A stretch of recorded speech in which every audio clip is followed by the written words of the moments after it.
जय हिंद साथियों। आज जो है हम चर्चा करने वाले हैं क्लास 10th के फिजिक्स के बारे में चर्चा करने वाले हैं। जैसा कि हम बात करते हैं, ये चौथे लेक्चर है। इसमें हम बात करेंगे मेन मेन टॉपिक के बारे में, अर्थात मेन टॉपिक के बारे में यदि हम बात करें तो अवतल दर्पण के उपयोग के बारे में हम चर्चा करते हैं। ठीक है, अवतल दर्पण के क्या उपयोग होते हैं इसको हम डिटेल में समझते हैं। तो भैया शुरू से अंत तक बने रहिए, और यदि अभी तक चैनल को सब्सक्राइब नहीं किया है तो चैनल को सब्सक्राइब कर दे, लाइक नहीं किया है लाइक कर दो, और दोस्तों के साथ में शेयर नहीं किया है तो शेयर कर दीजिए। चलो भैया हम बात करते हैं यहाँ पर अवतल दर्पण के उपयोगों के बारे में चर्चा करते हैं। तो नंबर 1, अवतल दर्पण का पहला उपयोग क्या होता है? तो इसका उपयोग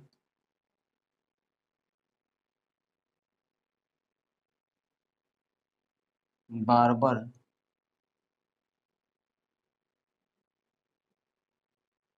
बार्बर सही का है, बार्बर हजामत हजामत करने में करता है में करता है। ठीक है, इसका उपयोग क्या, पहला उपयोग क्या है? बार्बर हजामत करने में इसका उपयोग करता है। ठीक है, यानी हजामत करने में करता है, पहला उपयोग हो गया। अब दूसरा उपयोग के बारे में बात करते हैं। तो इसका उपयोग यानी क्या, लैंप के शेडो में किया जाता है। इसका उपयोग, इसका किसका, अवतल दर्पण का, और इसका उपयोग घरेलू लैंप के शेडो में किया जाता है, शेडो में किया जाता है। जो घर के लैंप होते हैं, अर्थात पढ़ने वाले जो लैंप होते हैं, उनके शेडो में किया जाता है। अब भैया देखो, ये किया कैसे जाता है? चूंकि किया जाता है, इसको हम समझते हैं ये कैसे किया जाता है। जैसे हमें सपोज किया ये कोई लैंप है, तो लैंप के ऊपर एक इस प्रकार से छत लगी होती है। तो छत में क्या होता है, ऐसे इस तरीके का जो संरचना होती है उसमें पॉलिश होती है, जिस कारण से प्रकाश क्या होता है, रिफ्लेक्ट होता है नीचे की ओर ही एक जगह पर केंद्रित होता है। तो इस कारण से इसका उपयोग किया जाता है। ठीक है, और तीसरा उपयोग हम यदि बात करें, रेल, ठीक है, कार, बस,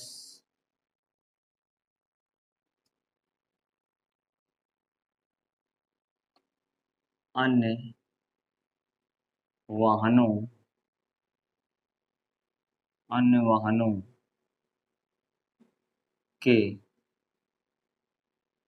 हेड लाइटों लाइटों में किया जाता है। ठीक है, क्या भैया, अब इसको भी समझ लेते हैं। जैसे कि जो है गाड़ी के देखा होगा, आगे लाइट लगी होती है, लाइट का एक कटोरा होता है। तो कटोरे का जो गुण होता है वो अवतल दर्पण के गुण से समान होता है। अर्थात वो कटोरा कैसा होता है, चमकीला होता है, जिससे प्रकाश एक जगह पर केंद्रित होता है। अर्थात उस यानी जो लैंप है, इनकी बात, रेल की बात कर ले, कार या अन्य वाहनों पर जो हेडलाइटों का उपयोग किया जाता है, उसमें इसका उपयोग किया जाता है। इसके बाद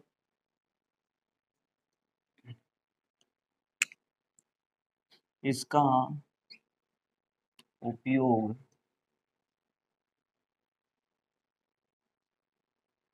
डॉक्टर इसका उपयोग डॉक्टर आंख, नाक, गला, आंख नाक गला, दांत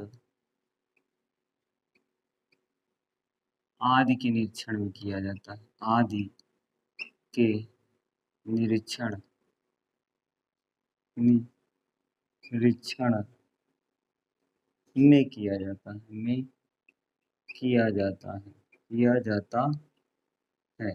ठीक है, इतनी बात, ये भी बात क्लियर हुई। अब हम बात करते हैं उत्तल दर्पण के उपयोग के बारे में। किसके बेटा? उत्तल दर्पण के उपयोग, के उपयोग। ठीक है, उत्तल दर्पण के उपयोग के बारे में चर्चा करते हैं। तो यहाँ थोड़ा इसको क्लियर कर लें। पहला क्या होगा? इसका उपयोग गाड़ी या वाहनों, गाड़ी या वाहनों के side mirror, side mirror, side mirror के रूप में करते हैं, के मिरर के रूप में करते हैं, साइड मिरर के रूप में करते हैं। ठीक है, इसका उपयोग गाड़ी या वाहनों के साइड मिरर के रूप में करते हैं। ठीक है, पहला उपयोग। दूसरा उपयोग देखते हैं। तो दूसरा जो उपयोग होता है, तुमने देखा होगा गलियों एवं बाजारों में, गलियों एवं बाजारों, गलियों एवं बाजारों में लगे, में लगे रोड लैंपों में किया जाता है, में किया जाता है, किया जाता है। देखो समझा देते हैं दोनों चीजें। तो पहला, गाड़ियों एवं वाहनों के साइड मिरर। जो साइड मिरर अर्थात गाड़ियों में देखा होगा अगल बगल में मिरर लगे होते हैं, दर्पण लगे होते हैं। दर्पण किस लिए? पीछे की वस्तु को देखने के लिए। अर्थात इनका उपयोग इसलिए किया जाता है कि पीछे की वस्तु को स्पष्ट देखा जा सके। अर्थात यदि अगर कोई कुत्ता आ रहा है या कोई भी जानवर आ रहा है या कोई गाड़ी आ रही है, तो उसको स्पष्ट प्रतिबिंब यानी बड़ा प्रतिबिंब बनता है। इस कारण से साइड मिरर में इसका उपयोग किया जाता है। दूसरा, गलियों बाजारों में जो लैंप लगे होते हैं, उन लैंपों में इसका उपयोग किया जाता है। क्यों भैया? तो इसलिए किया जाता है क्योंकि ये जो दर्पण होता है प्रकाश को फैलाने का काम करता है, तो इस कारण से इसका उपयोग किया जाता है। तो यहाँ तक बात सबको क्लियर हुई। अब हम बात करते हैं गोली दर्पण संबंधित चिन्ह परिपाटी के बारे में। क्या भैया? गोली दर्पण संबंधित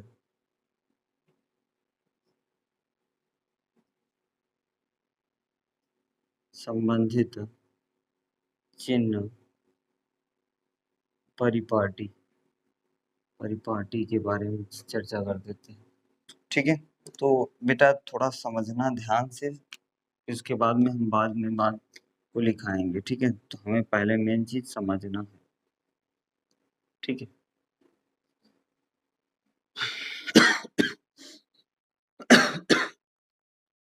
ठीक है, तो ये हमने अवतल दर्पण बनाया है इधर,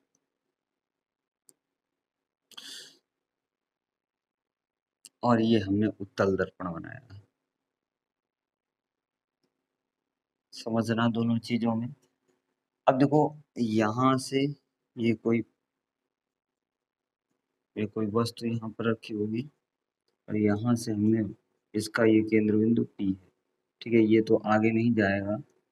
ठीक है, तो इसका जो केंद्र बिंदु होता है ये वक्रता केंद्र होता है, और यहाँ पर कहीं बीच में F होता है। ठीक है, और इसका जो केंद्र बिंदु होता है ये C होगा, और यहाँ पर F होगा, और यहाँ पर P होगा।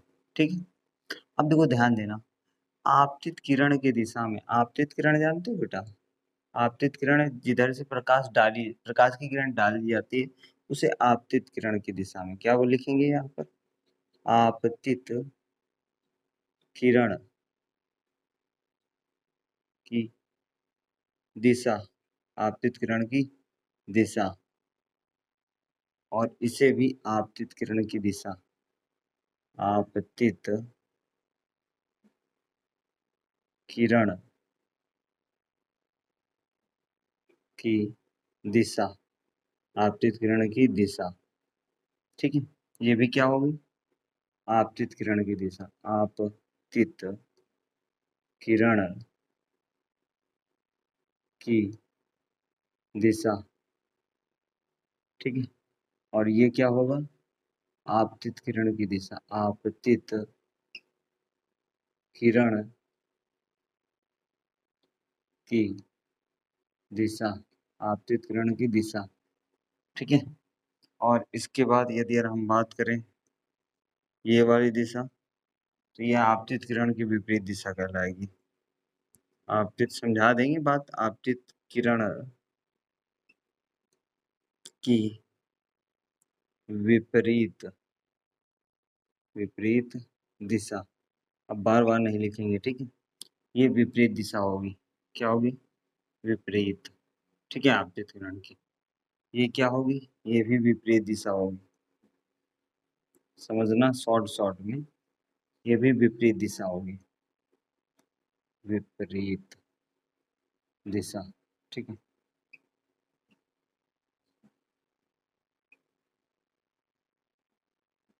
समझते हैं सारी चीजें। तो पहली कंडीशन क्या बोलता है, आपतित किरण की दिशा में नापी गई सभी दूरियां, मतलब इधर से इधर की ओर मापेंगे तो सभी दूरियां किस चिन्ह के साथ में ले जाएंगे, धन चिन्ह के साथ में ले जाएंगे, ठीक है, ध्यान देना। तो पहली कंडीशन क्या है, सभी दूरियां दर्पण के ध्रुव से मापी जाती है, पहली कंडीशन, ठीक है। पहला नंबर, सभी दूरियां, सभी दूरियां दर्पण के ध्रुव से मापी जाती हैं, सभी दूरियां दर्पण के ध्रुव से मापी जाती हैं, ठीक है, पहली बात। दूसरी बात करते हैं कि आपतित किरण की दिशा में, ध्यान देना, आपतित किरण की दिशा में, आपतित इस दिशा में सभी दूरियां धन चिन्हों के साथ ली जाती हैं। आपतित किरण की दिशा, आपतित किरण की दिशा में मापी गई सभी दूरियां धन चिन्ह के साथ ली जाती हैं, ठीक है। तीसरी कंडीशन, ठीक है, आ रहा है कि नहीं आ रहा है नीचे, ठीक है। तो तीसरी कंडीशन तो हमें लग रहा है नहीं, यहाँ शॉर्ट में लिख देते हैं, ठीक है, आ जाएगा, आपतित किरण के विपरीत दिशा में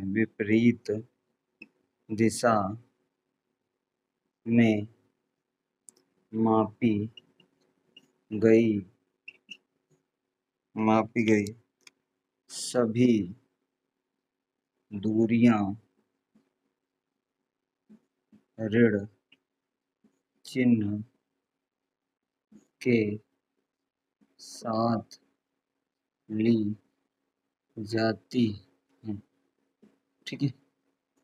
आपतित किरण के ऋण चिन्ह के साथ ली जाती हैं, ठीक है। तो इतनी बात क्लियर हुई, आ गया ना। तो अब देखो समझना, एक बात और समझ लेते हैं, आपतित किरण इस दिशा में सभी पॉजिटिव, ठीक है, इधर इस पेन से यूज कर देते, और यानी विपरीत दिशा में निगेटिव, ये पॉजिटिव, ठीक है, और ये निगेटिव, ये पॉजिटिव और ये निगेटिव, ठीक है, ये पॉजिटिव और ये निगेटिव, ठीक है। तो ये समझना हमें पड़ेगा कि आपतित किरण, आपतित का मतलब जहां से प्रकाश क्या करता है, आकर में जाता है, जहां से प्रकाश जाता है, यानी प्रकाश जैसे हम सपोज करते हैं ये टॉर्च है, टॉर्च की प्रकाश की किरण इधर की ओर जा रही है, तो इसे बोलेंगे आपतित किरण की दिशा। और यदि यार ये जो है टॉर्च है, और टॉर्च के विपरीत दिशा में जो होगा उसे क्या कहें, आपतित किरण के विपरीत दिशा में। तो इतनी बात हमें समझनी होगी। अब हम बात करते हैं, यदि यार वस्तु या प्रतिबिंब ऊपर की ओर हो तो किसके साथ में लिया जाएगा, ऊपर की ओर धन चिन्ह के साथ। ठीक है, प्रतिबिंब या वस्तु की यदि लंबाई ऊपर की ओर हो तो पॉजिटिव चिन्ह के साथ में, नीचे की ओर हो निगेटिव चिन्ह के साथ ली जाती है। तो ये बात हमें समझना होगा। यानी वस्तु या प्रतिबिंब की लंबाई ऊपर की ओर धनात्मक और नीचे की ओर ऋणात्मक होती है। तो ये भी लिख लेना भैया चौथे नंबर पर। ठीक है, तो चौथे नंबर पर भी भैया लोग आप लिख लीजिएगा। ठीक है, क्योंकि स्पेस नहीं बचा हमें लग रहा है, तो इसको भी लिख देते हैं स्पेस। तो यहाँ पर लिख देते हैं चौथा नंबर, प्रतिबिंब प्रतिबिंब या वस्तु की ऊंचाई ऊपर की ओर धनात्मक तथा नीचे की ओर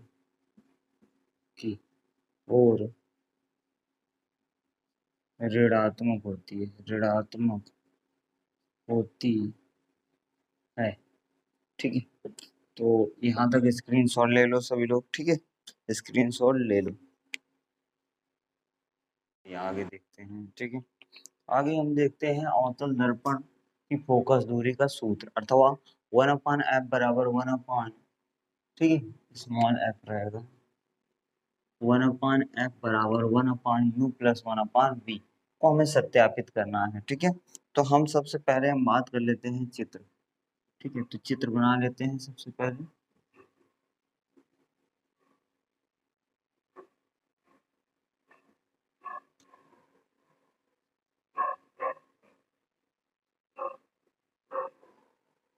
ठीक है, अब देखो यहाँ से ये बिंदु क्या होगा, P होगा। अब यहाँ पर हमने वस्तु को रखा है, तो पहली प्रकाश की किरण मुखच्छ के समांतर चलेगी और दर्पण से टकराने के फलस्वरूप कहाँ पर, मुख्य फोकस से कितनी भी बाहर की ओर निकल आएगी। दूसरी प्रकाश की किरण वक्रता केंद्र पर जैसे ही जाएगी और यहाँ पर टकराने के बाद पुनः अपने माध्यम में लौट आएगी। तो भैया ये जो होगा ये F होगा और ये C होगा। ठीक है, यहाँ वक्रता अनंत और वक्रता केंद्र के बीच में वस्तु को रखा गया है। ठीक है, तो जैसा कि पढ़ा होगा अभी, ठीक है, पिछले सेशन में इसके कि किस प्रकार से हमने यहाँ पर प्रतिबिंब का निर्माण किया था। तो प्रतिबिंब हमारा यहाँ पर बनेगा, कहाँ पर बनेगा, यहाँ पर बनेगा। ठीक है, हमारी वस्तु कहाँ पर रखी हुई है, तो हमने ये मिरर M1 M2 दे दिया है। ठीक है, ये वस्तु ये भी नीचे से दे देते हैं AB, और ये हमारा प्रतिबिंब कहाँ बना, उसको हम I डैश दे देते हैं। ठीक है, और ये बिंदु हमने माना कोई क्या मान लेते हैं, इसको मान लेते हैं O। ठीक है, या कुछ भी मान लो। अब यहाँ पर एक हमने अविलंब डाला। ठीक है, यहाँ पर हमने कोई अविलंब N डाला। ठीक है, हाँ, तो सारी चीजें क्लियर हो गई है ना, सारी चीजें क्लियर हो गई। अब देखो समझना, ध्यान से समझते हैं। यहाँ पर हम सबसे पहले थ्योरी की बात करते हैं। तो थ्योरी क्या होगी, सर्वप्रथम एक अवतल दर्पण M1 M2 लेते हैं, जिस पर हम वस्तु को अनंत व वक्रता केंद्र के बीच रखे हैं। जब वस्तु वस्तु मुख्य अक्ष के समांतर चलने के फलस्वरूप दर्पण के बिंदु O से टकराने के फलस्वरूप मुख्य फोकस से होते हुए बाहर की ओर निकल आती है। दूसरी प्रकाश वक्रता केंद्र से होते हुए दर्पण से टकराने के बाद पश्चात पुनः उसी माध्यम में वापस लौट जाती है। अब यहाँ पर जहाँ पर ये दोनों प्रकाश की किरणें जाकर मिलती हैं, वहीं पर प्रतिबिंब का निर्माण होता है। अर्थात कहने का मतलब ये है जहाँ पर ये दोनों प्रकाश की किरणें मिलती हैं वहीं पर प्रतिबिंब का निर्माण होता है। तो हमें ये सारी चीजें क्लियर होनी चाहिए। माना वस्तु ए बी है जिसका प्रतिबिंब आई आई डैश बनता है।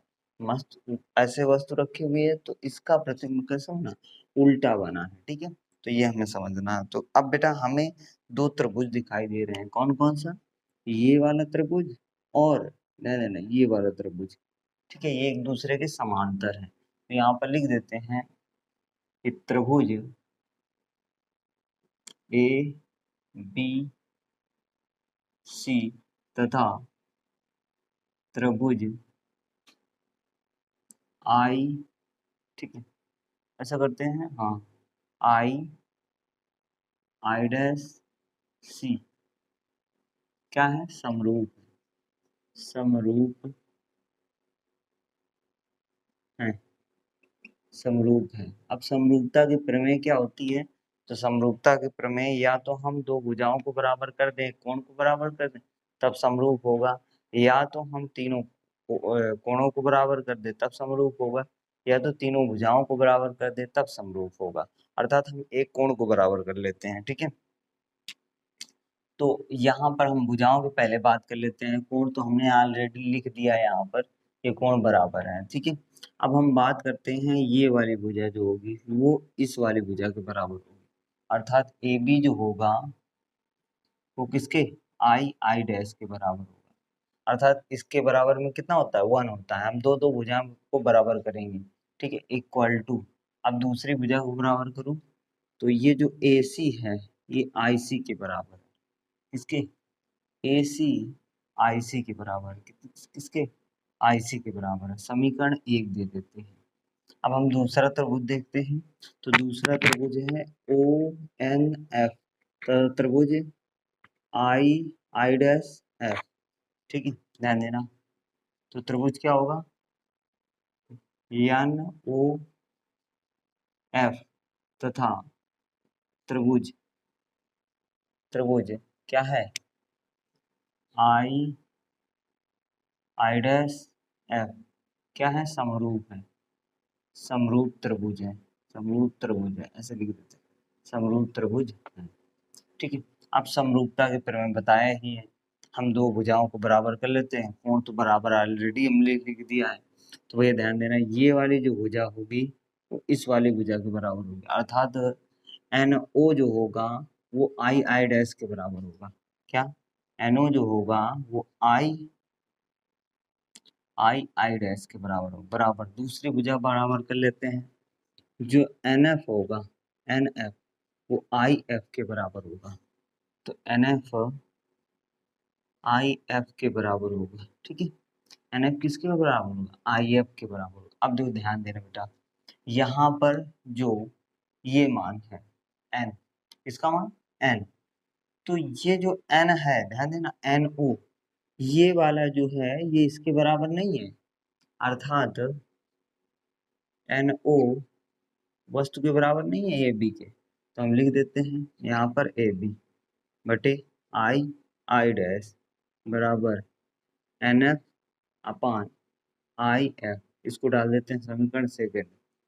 अब देखो समीकरण सेकेंड, ध्यान देना, समीकरण सेकेंड में समीकरण फर्स्ट का मान रखने पर अर्थात लेफ्ट हैंड तो साइड दोनों के बराबर है। तो यहाँ लिख देते हैं समीकरण 2 में समीकरण 1 से मान रखने पर, मान रखने पर, तो मान रखने पर ध्यान देते हैं। तो भैया मान रखो तो इसका मान कितना होगा, ए सी, इसकी जगह पर क्या लिखना है, A C upon I C is equal to, यहाँ पर एन एफ लिखा है और आई एफ लिखा है। ठीक है, ध्यान देना। अब यहाँ पर यानी हमें समस्त दूरियां कहाँ से लेनी पड़ेगी, दर्पण के ध्रुव से लेना पड़ेगा। अर्थात यहाँ पर n जो होगा वो n जो होगा p के बहुत निकट होगा। यहाँ लिख देते हैं n बिंदु p के बहुत निकट है, बहुत निकट है, अतः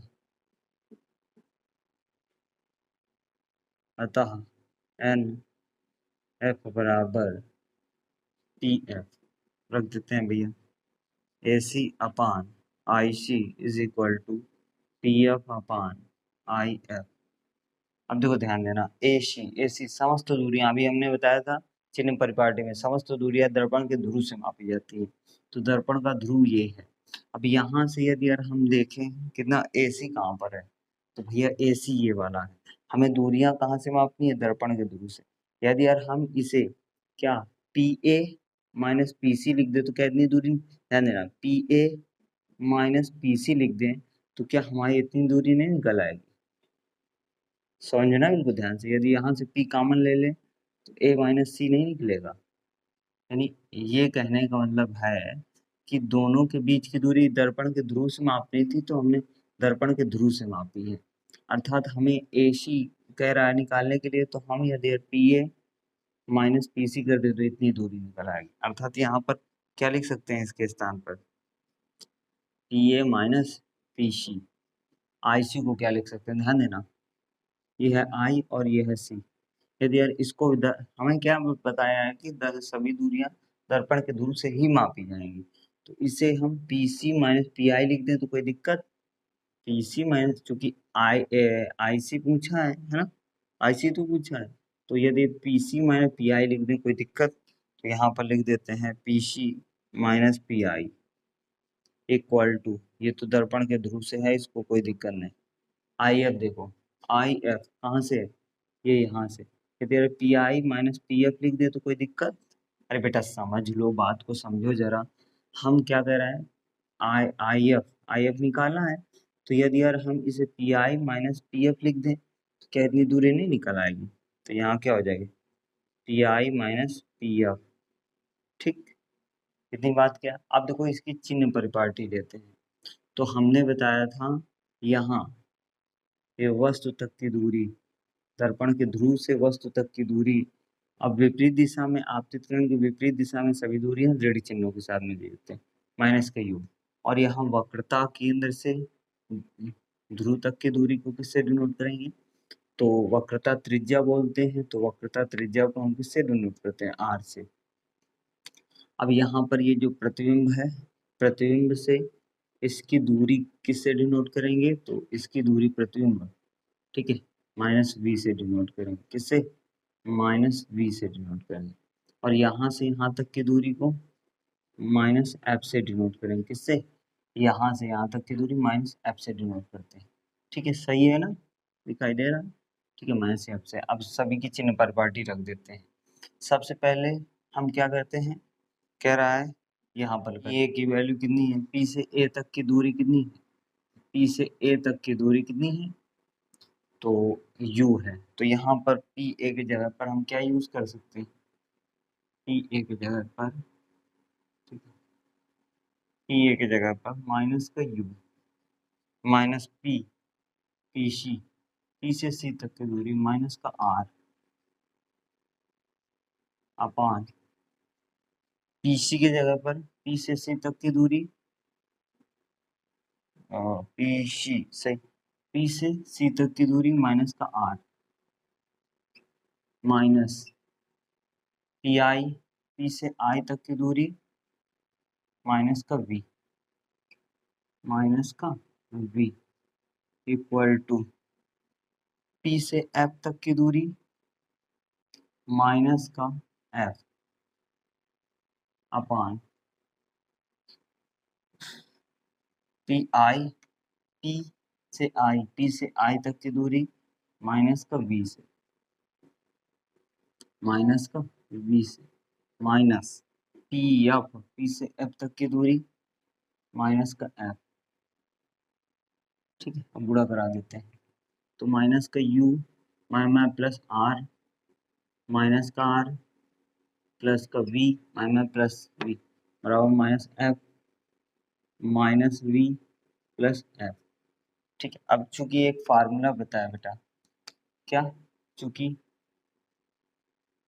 एफ बराबर आर बाई टू, पढ़ा है कि नहीं पढ़ा, तो आर बराबर क्या होगा, टू एफ, तो रख देते हैं माइनस का U plus two F, R की जगह पर रखना भैया, two F upon minus 2f plus v is equal to minus f upon minus v plus f multiply करा देते हैं तो माइनस f गुड़े 2 minus 2f plus v equal to, अब इसका गुणा करा देते हैं, माइनस का u plus 2f multiply minus का v प्लस f।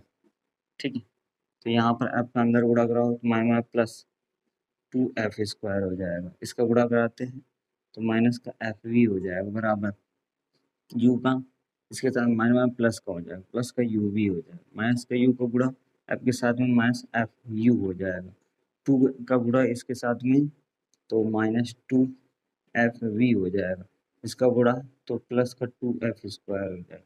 ध्यान देना 2f स्क्वायर इससे कैंसिल हो जाएगा। ठीक है, 2f स्क्वायर इससे कैंसिल हो जाएगा। भैया इन सबको उठाकर इधर ले आते हैं, इसको यहीं रहने देते हैं, इन सबको लाते हैं इधर, तो माइनस का एफ वी तो ऑलरेडी माइनस में है, इसको इधर लाते हैं तो प्लस का एफ यू हो जाएगा, इसको इधर लाते हैं प्लस का 2fv हो जाएगा बराबर यू वी। अब देखो यू वी, अब देखो कुछ यहाँ पर दिख रहा है, ये इससे घट जाएगा, क्या हो जाएगा, घट जाएगा, अर्थात यहाँ 2fv है, यहाँ पर fv है, तो प्लस का fv आ जाएगा। अब भैया इसको पहले लिख देते हैं, uv को पहले और घटाने के बाद क्या आया, ये आया, क्या आया ये, तो यहाँ पर क्या लिख सकते हैं एफ वी और यहाँ पर प्लस का एफ यू। अब देखो दोनों पक्षों में यू वी का एफ यू वी का भाग करवाने पर, एफ यू वी का भाग कराने पर, ध्यान देना इससे ये तो कैंसिल हो जाएगा, अब इसको अलग अलग करवाना पड़ेगा, हम करा देते हैं अलग अलग। ठीक है, अलग अलग करवा देते हैं, तो यहाँ पर देख ध्यान देना स्पेस है क्या, है भी स्पेस। ठीक है, तो यहाँ पर बचा क्या 1/f बराबर, इसको अलग कराओ F V upon F U V plus F U है एफ यू वी। ध्यान देना एफ से एफ कैंसिल, वी से वी कैंसिल, एफ से एफ कैंसिल, यू से यू कैंसिल, तो आएगा क्या 1/f बराबर 1/u प्लस 1/v। ये हमें सत्यापित करना था और यही हमारा सत्यापित हो गया। तो आई होप यहाँ तक समझ में आया होगा, यदि समझ में आया है तो दोस्तों के साथ में शेयर कीजिए, चैनल पर नए हो तो चैनल को सब्सक्राइब कीजिए। तब तक के लिए जय हिंद, जय भारत, वंदे मातरम, और दोस्तों के साथ में शेयर कर दीजिए। ठीक है।